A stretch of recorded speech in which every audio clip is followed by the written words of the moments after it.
Let's talk about lies today.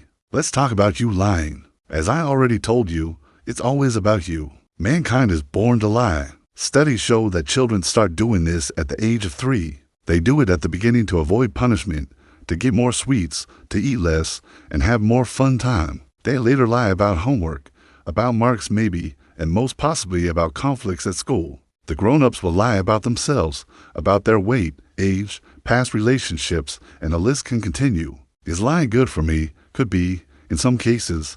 Let's explore a bit about them. Small lies can be healthy in some cases. When your partner asks you if he or she looks good, you should say yes, especially if there's no time to change. You can also lie to someone if it is for their interest at heart. I'm not talking about selfish lies at all. A small lie can make your partner confident before an interview. For example, tell her or him, "You are so well prepared and you look so good today." It will boost their self-esteem. You can also use lies at work. Don't tell your colleague they're not performing. Just say, "I know you have a hard time. You will surely improve." This kind of lie might actually help. Anyway, do not lie to someone close to you. Those ones are the ones who rely on you, and you should find a way to tell the truth. Is lying bad for me? For sure. Let's detail a bit. Lying can be damaging. It destroys trust. It doesn't matter if it's about a friend, a colleague, or your life partner. When you lie, you for sure create a barrier. Never bet he or she will not find out. Unfortunately,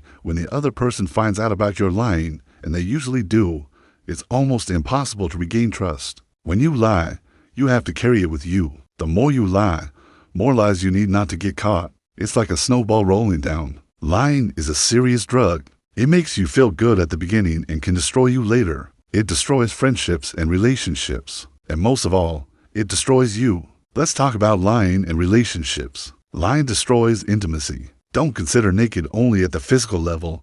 It is much more. Intimacy is also based on trust and authenticity. A simple lie can change 100 good emotions to bad. Lying makes you feel guilty, and we are built to avoid such moments. This is why for each lie, you will find bad things about the other one. This is, again, something that breaks bridges. A lot of people will say, "It's only once, a special occasion." In fact, this will not happen. The second time you need to lie, it goes really much easier, as you've been there before. Is lying the same as cheating? It is. You're cheating on yourself. Lying comes with a huge cost.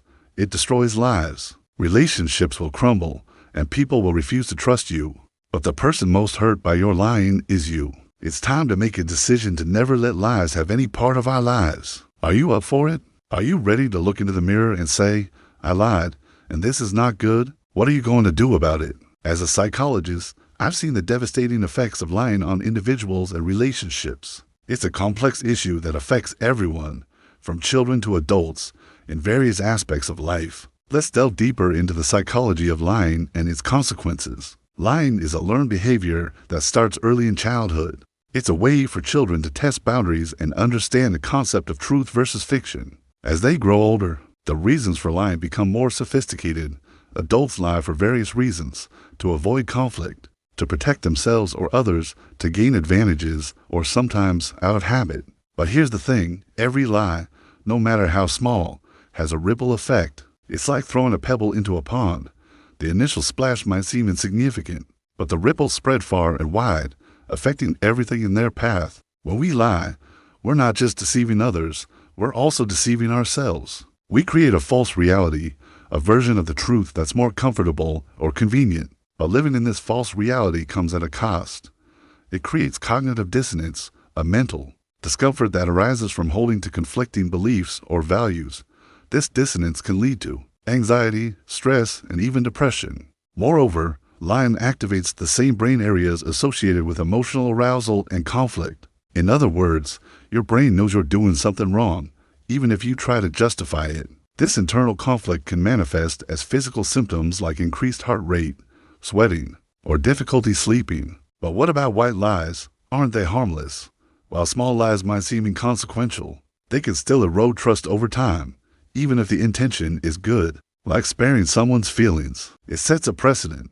It becomes easier to lie the next time and the next, until it becomes a habit. In relationships, lying is particularly destructive. Trust is the foundation of any healthy relationship, whether it's romantic, familial, or professional. When you lie, you're essentially saying that you don't trust the other person enough to handle the truth. This lack of trust goes both ways. If you're willing to lie, it becomes harder to trust others as well.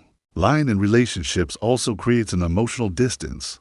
Even if the lie isn't discovered, the person lying often feels guilty or anxious, which can lead to withdrawal or defensiveness. This change in behavior can be sensed by the other person, creating a cycle of mistrust and miscommunication. In the workplace, lying can have serious professional consequences. It can damage your reputation, hinder teamwork, and even lead to job loss. Even if you're not caught, the stress of maintaining the lie can affect your performance and job satisfaction. So, what can we do about it?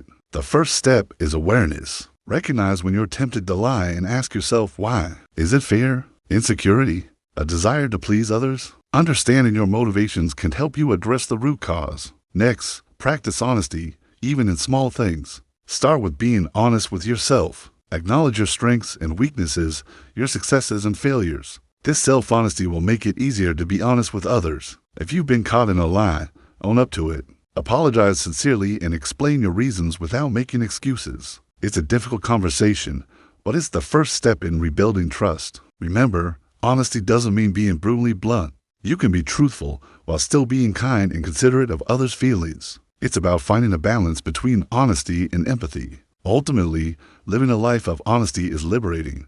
You don't have to keep track of lies or worry about being caught.